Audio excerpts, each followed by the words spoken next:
এদের বিরুদ্ধে উপযুক্ত আইনের মাধ্যমে যতটুকু সাজার ব্যবস্থা করা আছে আমি সেটাই কামনা করি। গতকাল রাত 9:30-10টার দিকে একদল দুর্বৃত্ত আমাদের 50-60 জনের একটা দুর্বৃত্ত দল আচমকা আমার উপর হামলা চালায় এবং তারা বিভিন্ন ধরনের গালাগালি দেয়। তাদের হামলার সময় তাদের হাতে লাঠিসোঁটা ছিল। এর মধ্যে আমাদের 2-3 জনের উপর হামলা চালায়। তাদের ভিতরে তাদের কাছে যে টাকা পয়সা ছিল সে টাকা পয়সাগুলো তারা লুট করে নিয়ে চলে যায়।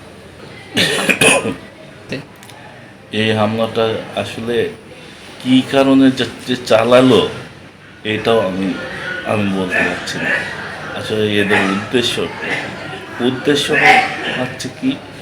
উদ্দেশ্য হচ্ছে এই বৈষম্য বিরোধী ছাত্র আন্দোলন সহ যত আন্দোলন আছে এই আন্দোলনে আমি প্রত্যক্ষ ভূমিকা রাখার কারণে আমাদের যে জনপ্রিয়তার সৃষ্টি হয়েছে সেই জনপ্রিয়তাকে রুখে দিতে, সেই জনপ্রিয়তাকে ঠেকাতে এরা এই ধরনের অযৌক্তিক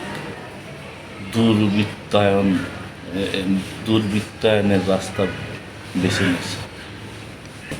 আমাদের পার্টি অফিস সংলগ্ন প্যারাডাইস মোড়, এই মোড়ের ওখানেই হামলাটা হয় এবং তারা আমি বুঝলাম না আর কি করলেন। তারা সকলেই আমাদের জাতীয়তাবাদী যুব দল, ছাত্র দল এর সাথে সংযুক্ত।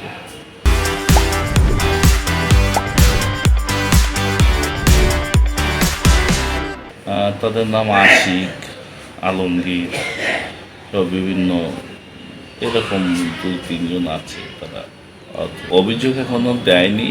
আমাদের যশোর জেলা সংসদে যুবদলের সংসদের সাথে আমার কথা হয়েছে, ওনারা পদক্ষেপ নেবেন।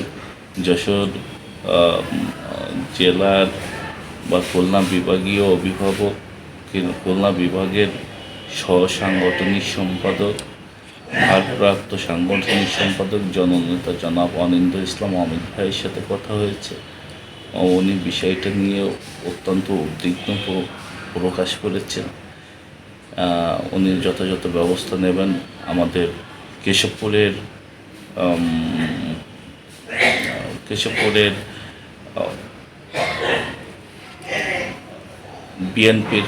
বিএনপির যিনি নীতি নির্ধারক, কেন্দ্রীয় বিএনপির সদস্য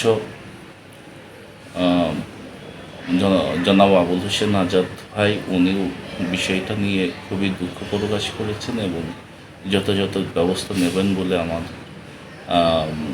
আশা দিচ্ছেন আর কি। অবশ্যই আমি আমি মামলা করব এবং এদের বিরুদ্ধে উপযুক্ত আইনের মাধ্যমে যতটুকু সাজার ব্যবস্থা করা আছে আমি সেটাই কামনা করি।